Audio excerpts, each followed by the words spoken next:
So I got bored of manga and decided to ascend back into the wonders of light novels. I read Reverend Insanity for a bit to try something new for a change. But the beginning was quite boring to me, and even though I was starting to enjoy it as I was reading more chapters, a better story was calling out to me.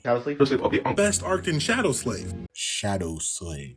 All over my TikTok timeline, I was getting spoilers and theories about newer arcs, newer characters and plots. I also made the biggest mistake ever of joining the Shadow Slave Reddit. Every post on there was a damn spoiler and pushed me even more to catch up to the current chapters of SS. So I began from where I stopped, chapter 1625. I read all the way to the current chapter, chapter 237. 712 chapters of absolute cinema. And I'm now going to share my thoughts reading all those chapters. Chapter 1625 left us off with Sonny and his gang escaping the tomb of Ariel and managing to defeat it, but nobody remembers him because Sonny selfishly wanted to get rid of his name because he doesn't want to be a slave to anyone. So he gets rid of his name so nobody remembers him. And he now goes off on his own, living 3 different lives with his new ability called Shadow Manipulation. Shadow Manipulation allows him to have clones of his shadows, and he had 6 of them, so he can be in 6 places at once, but right now he's decided to be in 3 places at once. One of them is Master Sunless. That one is a baker in Bastion, cooking up pies, and on the side making the artifacts, memories for people.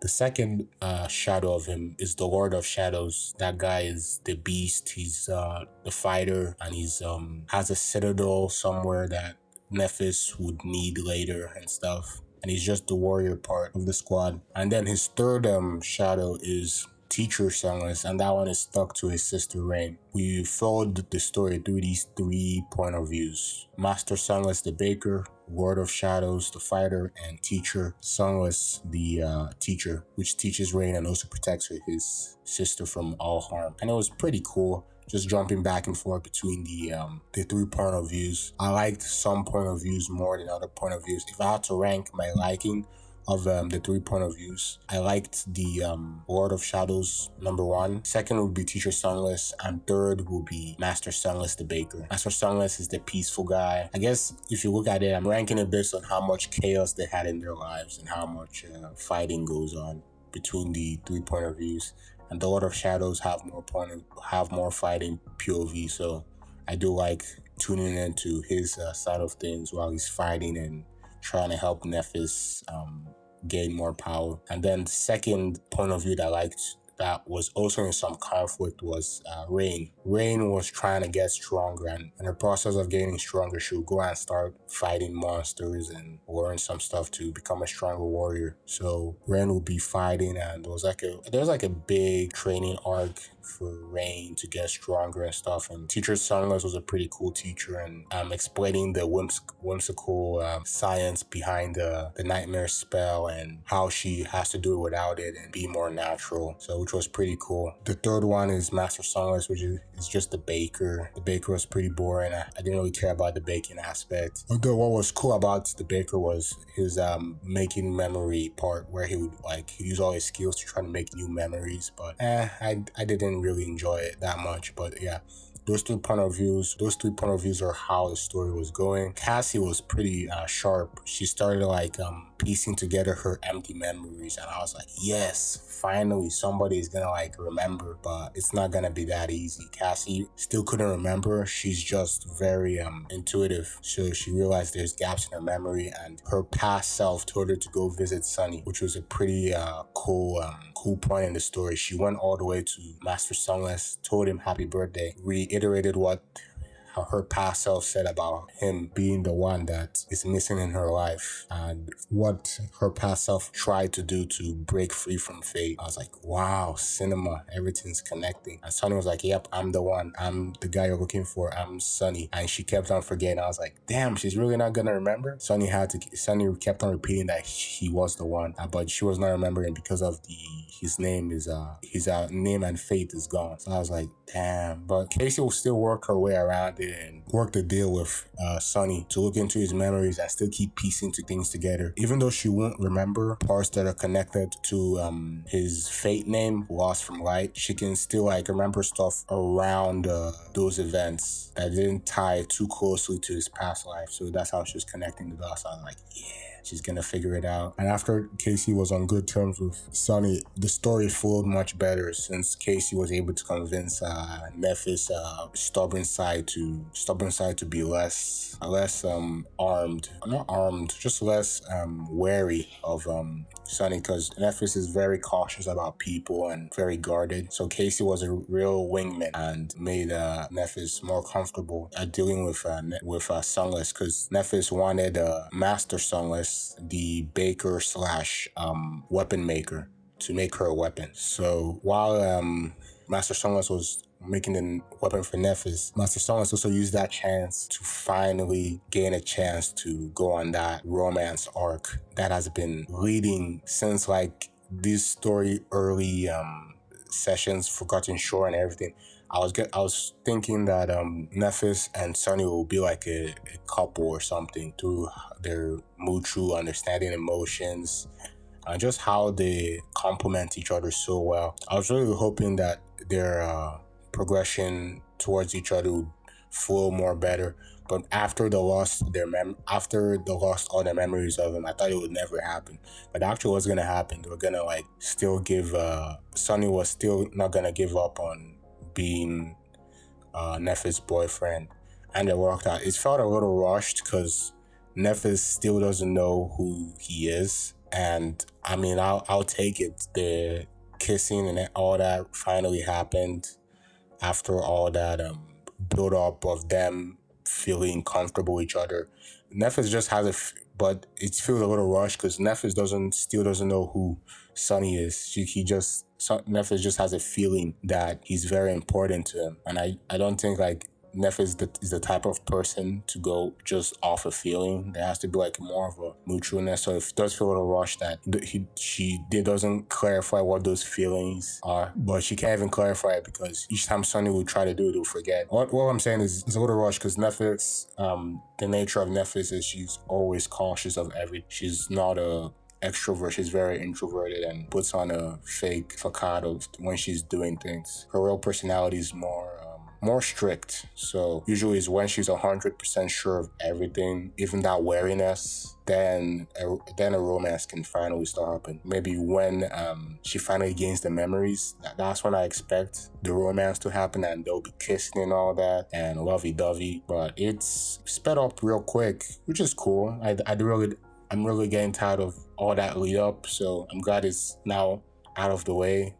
They finally kiss and now in love and all that, and we can now move on to other parts of the story, which is cool. And the major conflict throughout this chapter was the Supreme Lords, Queen and Anvil. The major conflict was to take them both out. So Sonny and Nephis needed to become Supremes to take out Queen and Anvil. So those are full-on training arc. Nephis was learning more of how her powers work, the science, how longing, passion, and yearning works. And then Sonny was learning how he's tied to the Lord of Death. Shadows are connected to death and the science and physiology of death. I was like, damn, this is rad. And they all go on their own little training arc. Sonny goes to the Shadow Realm, which was inside his Shadow Lantern, while Nephis just learns more how people work, so that when they finally fight Anvil and Queen, they can gain their supremacy and beat them. Other fun parts I enjoyed throughout my read was the training arc with Rain. I like how Rain was getting fleshed out more. She was having her own friends, going on her own journey. I feel like Rain was just a little break from the original story plot line. We're getting to see how the newer generation is gonna be dealing with spells and everything. I was like, oh, this is a good way to compare how life is before versus now. So I was pretty enjoying that as Rain gets new friends and Rain fights. But what was a real annoyance to me was her the time was when she finally got her fall. That's when I didn't like her as much as the other two point of views. Before, the point of view rankings for me was number 1, Lord of Shadows, number 2, Teacher Rain, and number 3, Master Sunless. But after that flaw reveal of Rain, I was like, damn, it's not gonna be a fun time because she's never gonna be in a fighting like role in the story because of just that flaw of hers. And her flaw was she cannot kill. She cannot kill. I was like, maybe if she thinks that she's not killing them, but maybe sending them to a new life while she's killing them, it would work. But nah, the author just already shoehorned her into like a building role, not even like playing around with it, because it's going to be hard for her to be in the front line with her flaw in the first place. But I was still thinking, even with that restrictive flaw, the author will still creatively make her still be in the front line, and she was. But the it was still dealt with a little lazily. Just the solution for a flaw she cannot kill is people will now like have to fight with her. She cannot be her own powerhouse. She needs like this person. Okay, I weaken them, kill her for me. She's not in a support role. She's not a Chad like her brother. I was hoping she would be like the next upcoming Chad and be able to do stuff. But yeah, that flaw reveal was a little bummer. She cannot kill. I feel like I was wishing that it could be tweaked when I heard it. I was like, wouldn't it just be better if she cannot kill in the morning or she cannot kill in the afternoon? That'll be more creative, so she can still be like her own boss, but maybe she'll fight at nighttime like Batman. You know how Batman only fights at night, so she'll be like coming out at night like, I'm Batman, I'm Batrain, and like be fighting people, but she cannot kill. So only solution shoehorned into a support role, and people have to help her fight while she'll be like, being a support. But which is cool, but I haven't been enjoying her style of fighting since that flaw reveal happened. I was enjoying her a lot more when she had more urgency with the stuff she does. With that epic time she helped Tamar face off the monster because teacher Sunny wanted her to go through some harsh times to become a better warrior. So he made a fake simulation of his first nightmare. So a huge monster was about to face them off, and there was a huge arc where Rain was, running away from it with Tamar, a weakened soldier, and fighting it off. And then also like she was also refining her aura to finally become awakened, and she finally did it. She finally beat them. I was like, damn, we're gonna be getting more epic moments like this afterwards. But after a full reveal of not being able to kill, and then her powers being like, I can put names. I think her powers are cool, actually. And not scratch that. Her powers are cool. It's just her flaw prevents her from even using her powers in a cool way. Like using the power of names to like destruction. Like there's a way Nephis uses the power of names to like send off if a line of flames to go kill someone. I thought Rain would do something similar, but she's probably gonna think that using the ability like that would kill somebody, so she would probably never do it. While her flaw will stop her from while she's trying to do that name of destruction thing Nephis does. So yeah. So anyway, after Rain becomes shoehorned into a support character. I wasn't enjoying her as much, but she's still pretty cool. She's still has her own urgency. She wants to do things in a different manner, learn how the world works, which is cool. I'm glad she's not like a follower of everything her brother says. She has her own personality. And yeah, and anyway, and then a surprise. Effie got married to a random guy. That catched me. That caught me for a surprise. My predictions after they all leave the Tomb of Ariel was Effie x Kai, Sunny x Nephis. and in some crazy way, Cassie X Mordred. Cause like I'm just pairing everybody. So Cassie X Morgan, Effie X Kai, and Sonny X Nephis. That was my predictions, just based off them all leaving there. But yeah, just Effie with a random guy. It feels a little forced, just her going with a random guy. I feel like Kai has much more in common with Effie than the random guy she just decided to go and marry. It doesn't feel like he loves him because he's always talking about how Sonny's better. But it's that's how Effie's character was in the first place. She's always been very free-minded with how she talks about people and Sonny. So yeah, it's not.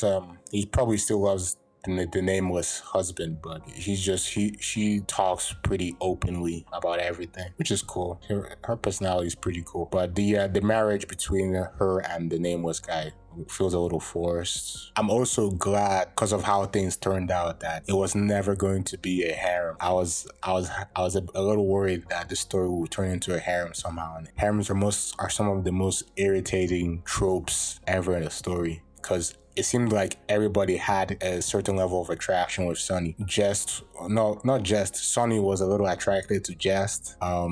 Sonny was a little attracted to Effie, and Sonny was a little attracted to Cassie's weakened side or something. And then Sonny was mainly attracted to Nephis. So there was like levels of attraction, but Sonny had a level of attraction for all three of the female leads. So he had a level of attraction for Jet, Effie, and Cassie. But he had a very big attraction for Nephi. So I was thinking, I hope this doesn't turn into a harem in the future with all of them feeling him when he gets better and now falling in love, and now they'll start dragging him with Nephi or something. But it didn't turn into that. Everyone went their own way and fell in love with different people. Nephi fell in love with a random guy, and Kai, and right now I'm now shipping Kai and Morgan because they went together to do something during the war. Cassie's still living the single life, so it didn't turn into a harem, which was pretty good. I feel like this story would have been ruined as a harem, so that's great. Yeah, and another memorable thing was well, actually not memorable, a letdown throughout this whole arc of the war and fighting towards the Supreme was Mordred, man. I thought this guy was planning something sinister. And when he finally does it, it's completely off screen. He off screen kills off an entire house. He kills off the House of Night. House of Night turned them all into slaves, which had been pretty cool to read how he does it. He mind control. I knew it would be bloody, man. Yeah, Mordred's fighting style is so bloody. I was hoping to read more on how the process went, but it was just completely off screen. All we read about that part was an old guy that Mordred was controlling took a boat to the House of Night, and the House of Night was no more. Yeah, that's all I remember of how Mordred took them over. Just off screen, House of Night is gone. It's now House of Mordred, and Mordred used that to fight the Sword Clan. Mordred was still a letdown though, because he did not really get to do much in the war. I was still expecting him to have other plans after he takes them over. Maybe he goes and fights Sonny again, but he was sidelined. He was just fighting off Morgan in a stalemate the whole war. I'm like, bro, when are you gonna do something sinister, bro? You are that guy that throws all the chess pieces and does something crazy. When is the crazy shit gonna happen? And it never happened. So I was like, man, what you doing, Mordred? This isn't you, man. This isn't you, bro. Take over Cassie or something and make this story crazier. I was like, nope, just a stalemate with Morgan. And yeah, that's where he was shoehorned for the most of the war. And then Sonny planned with Effie on how to bring a cursed demon during that Morgan stalemate, so he was even stalled there even more. I was like, man, my crazy guy isn't gonna do something sinister this arc, is he? So I just forgot about him and just kept on reading the other stuff. But yeah, Mordred didn't do as much crazy stuff as I thought it was gonna. I thought it was maybe we're gonna take over Anvil, because after Sunny and Nephis became supreme, there was a time Anvil was getting weaker. As he was fighting Sunny, as he was fighting Sunny, because Sunny got supreme. He's now way powerful, and he summoned all his shadows, so he was now beating the shit out of Anvil. I was like, yo, maybe Mordred's gonna appear in these chapters and just take over Anvil, and then screw out. Not he won't still won't be able to beat Sunny, but just take over Anvil and finish him off, because Anvil has a deep hatred for his dad and the whole Sword Clan. So I was thinking he wouldn't even be happy if someone else took his revenge from him. So a little bummer that Mordred was as quiet as he was this arc, but it was cool. And who else? Jet was okay. She was helping out the government. She was in the sidelines. Her and Effie and Kai were mainly in the sidelines, which was pretty cool. Just helping out in their own way. Yeah, Nephis and Sunny finally became supreme. They had a cool progression on how they became supreme during their fights, which was cool. Sunny became supreme by killing himself. Nephis became supreme by surviving her ability. Her abilities always caused her pain, so she was using her ability and going up into the sun and was brought into hell and was surviving that. They both became supreme like that, and then finished off the Supremes, finished off Queen and Anvil, and then they went to save the world. Nephis took over Earth and all its operations, while Sunny is in the shadows, killing off people that are plotting against humanity and stuff, and doing other things in the shadows. And yeah, that's how it progressed. Yeah, and now this newer arc that Sunny's in right now. Sunny's trying to learn how they can become even stronger to face off the greatest evil. So to become stronger, Sunny and Nephis actually are trying to figure out apotheosis. I know I said that wrong. They're trying to figure out that thing so they become even stronger, be able to fight off the evil god or something. Sunny's now getting more power by completing the Weaver's inheritance. They went back to like a tomb. He went with Kai. Oh yeah, Kai. I forgot about Kai for a bit. Kai was a funny guy. Kai is always a good comedic relief throughout this story. Actually, whenever he meets Sunny always pisses him off because Sunny can't tell a lie. So Kai is always pissed at how everything Sunny is saying is always right, making his flaw useless. I don't. Why is Kai's ability to know lies a flaw? That flaw does not make any sense. It does not make any sense at all. It's an ability. He got an ability for free. That is not a flaw. But anyway, he's pissed because Sunny's not lying about the crazy shit he keeps telling him. And Sunny can't lie because that's his flaw. He cannot lie. But yeah, Kai and Sunny are currently on a journey to gain a Weaver's inheritance, which Sunny needs to become even more powerful. Sunny's in a weird situation where he can't get any more popular because he has Weaver's inheritance. Since Weaver's inheritance can become stronger if he becomes more popular, and if he becomes more popular and Weaver awakens, he can destroy the whole world. So he doesn't want to get any more popular, but he still needs his inheritance so that he can get strong enough to fight off other evil. So anyway, that's where I am right now in the Sunny and Kai adventure. They're fighting, they're actually playing chess. They're playing a weird kind of chess. They're the pieces and they're fighting against past gods, Dread and Fate. Dread and Fate were playing a board game, and they didn't finish the board game. So Kai and Sunny have now taken over the chess pieces and now have to finish the game to gain their inheritance. That's where I am right now. My overall rating of this current arcs and stories is really good. I can't wait to read more Shadow Slave, but it's now time to stack them up again. I'm gonna probably wait till it gets to 500 chapters, and I might have to leave the Shadow Slave subreddit because they're wilding over there. They cannot keep spoilers to themselves. But I mean, that's fair. Like, they gotta talk about Shadow Slave. It's a Shadow Slave subreddit, but do not go there if you are not caught up on Shadow Slave. It is painful. You will get spoiled so much.